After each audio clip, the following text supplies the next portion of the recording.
Alright, hello and welcome to another flight report, and today I'll be flying Qantas from Johannesburg to Sydney, and surprise surprise, I'll be flying on their economy class. So I'm going to try to give you a nice review of their 747, which they're going to retire in the next 3 years, but it's one of the most interesting routes in the world because it's the most southern flight in the world, I think, because it goes just past the Antarctica.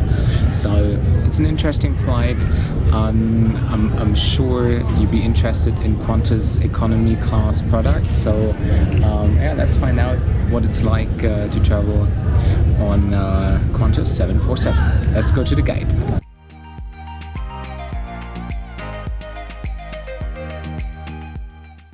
So yes, hello and welcome to another flight review, and this time in economy, at least the first part of the video on Qantas 747, which is such an iconic airplane, and the particular one I flew was 25 years old. So if you happen to travel to Australia, always get prepared for long queues because every bag is going to get checked, whether you have food and water inside the bag because of the quarantine regulations of Australia.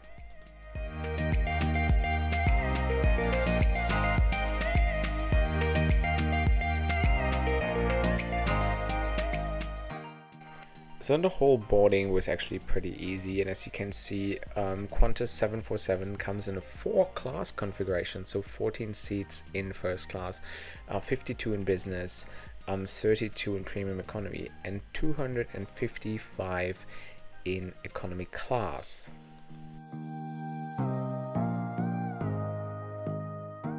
So Qantas 747 comes in a 3-4-3 configuration, and this is my seat, and this is what you get: a pillow and a blanket, headphones, and a little amenity kit.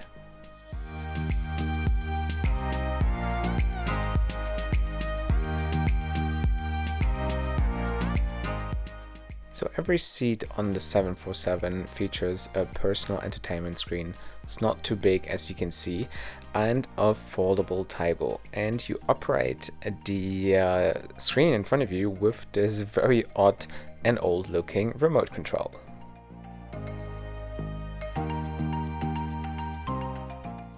So, and as I mentioned earlier, Qantas is providing amenity kits in economy class, which not many airlines do, and to be honest, there isn't much in there as well. Earplugs, eye shades, and a toothbrush.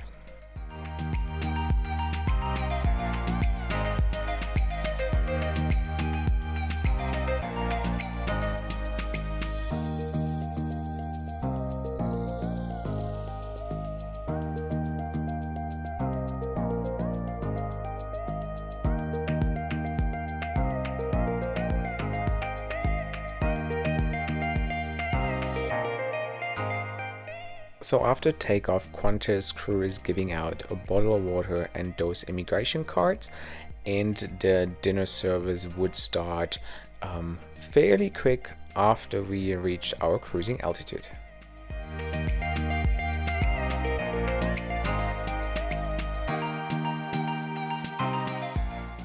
So on this particular flight, Qantas would serve either a stir fry or this chicken couscous meal, which is a very light meal and ideal if you don't want to get too bloated before you go to sleep.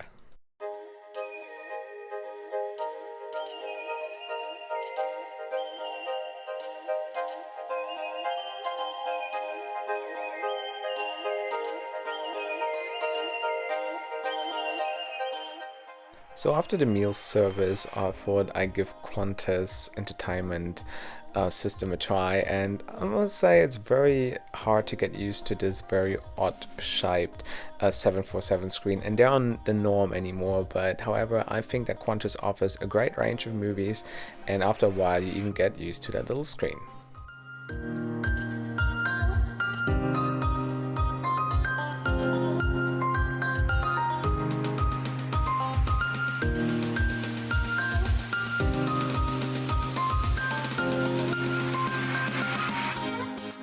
So after a solid sleep of 7 hours, the breakfast service would kick off, and once again, there was a healthy option consisting of fruits or scrambled eggs with sausages and potatoes. On site, you would get a coffee and an orange juice.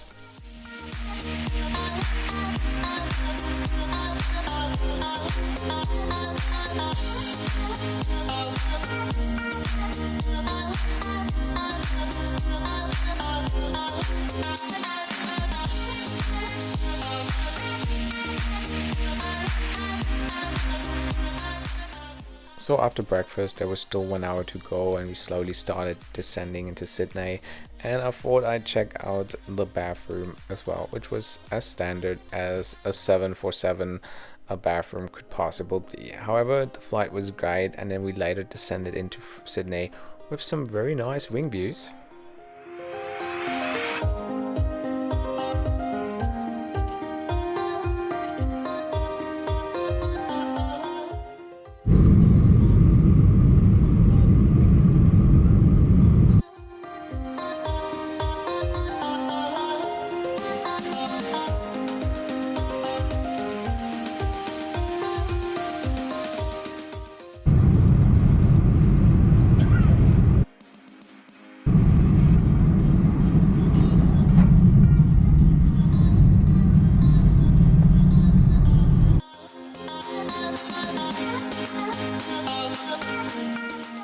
So, and while I was disembarking, I walked through the business class cabin as well. I thought I'd give you a quick tour.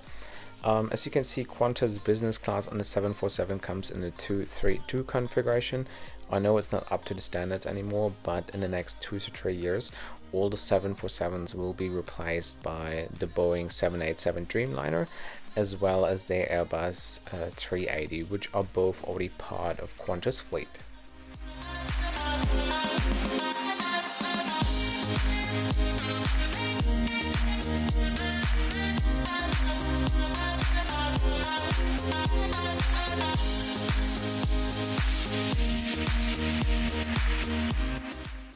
So I've just landed in Sydney. I had a pretty good flight, I must say. I slept like a baby, like for 8 hours probably, and that in economy class. So nobody says I'm spoiled, okay? I have no problem traveling economy, and it was actually pretty good. So now I'm in Sydney. Now I have to transfer onto my next flight to Melbourne. We're going to fly on an Airbus A330, so the review continues. I still think it's going to be economy unless a miracle happens and they upgrade me at the gate. But yeah, so far so good. So yeah, next stop, Melbourne. I like it.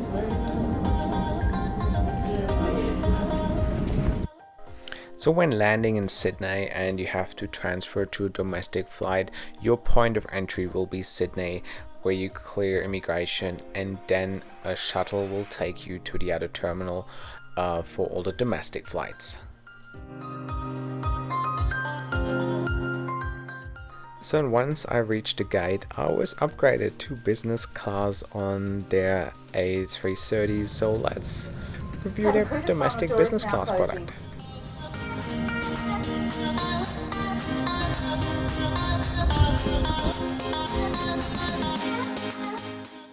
Pay attention for the next few minutes to learn the features of your Qantas Airbus A330.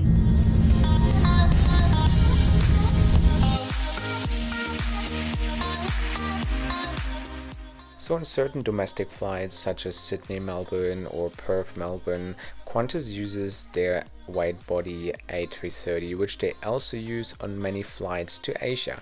And let me give you a quick tour of their business class product, which I find really amazing. And as you can see, you have that big screen in front of you, and to your right hand side you have heaps of storage room, a power outlet, USB noise cancelling headphones, and of course the seat controls. And I think this is a really top-notch product, and even better if you can use that product on a domestic flight.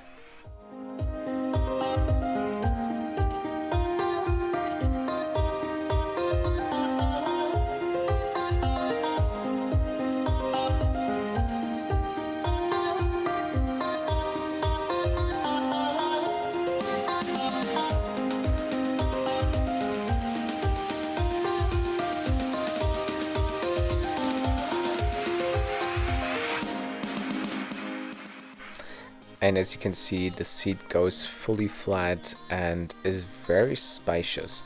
And let me quickly also talk you through the entertainment system once more. And I had the feeling that the one on the Airbus 330 was a little bit more sophisticated. It had more movies, more TV series, and the screen had a touchscreen function and was super responsive.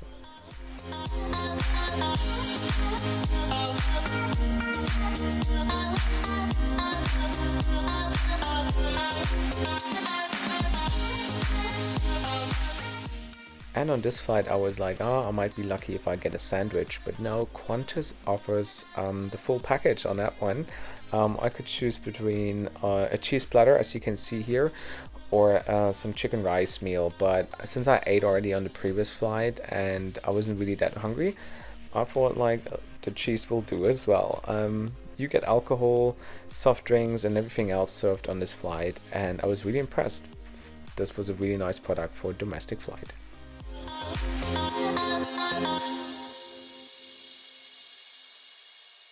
So we were descending then into Melbourne, and my connecting flight to Launceston, Tasmania was already waiting for me because this flight coming from Sydney was pretty late. So I wasn't sure whether I would make the flight at all because I had literally a connecting time of 5 minutes according to the schedule.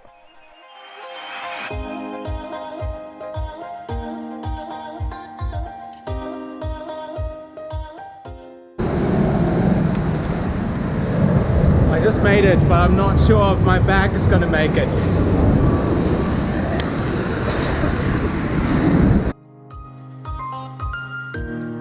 How are you? Huh? I come from Melbourne. That's for it over there. There's my bag. Do you think it's gonna make it? Hopefully, yeah. Okay, right.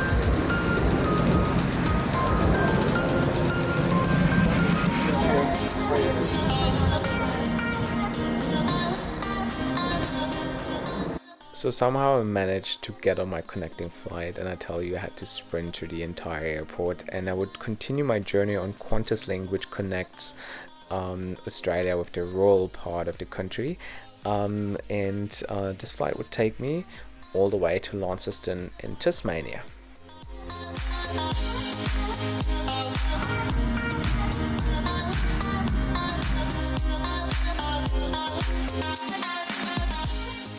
And also on this very short flight of Qantas Link, I would get a little picnic pack consisting of cheese, more crackers, and a chocolate brownie.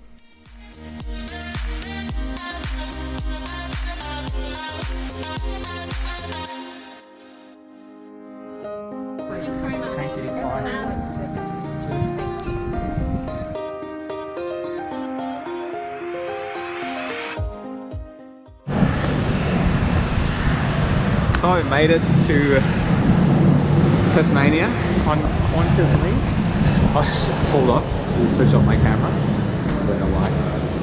Very cold here, and now I see whether my bag made it to Tasmania as well. So unfortunately my bag wouldn't make it the first time ever.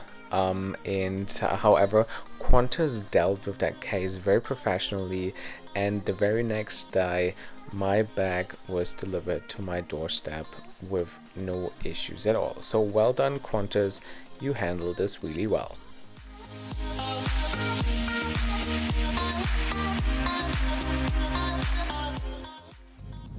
So I made it to Tasmania. I'm here at the Beachway with my best friend Meshi. If you ever come to Tasmania, make sure you stay at the Beachway Motel, right? Yeah, Beachway Motel and restaurant. And restaurant. But as you could probably tell, my bag didn't make it because the layover in Melbourne was too short. Anyways, it was a pretty cool flight. Qantas has really improved their product, which I love.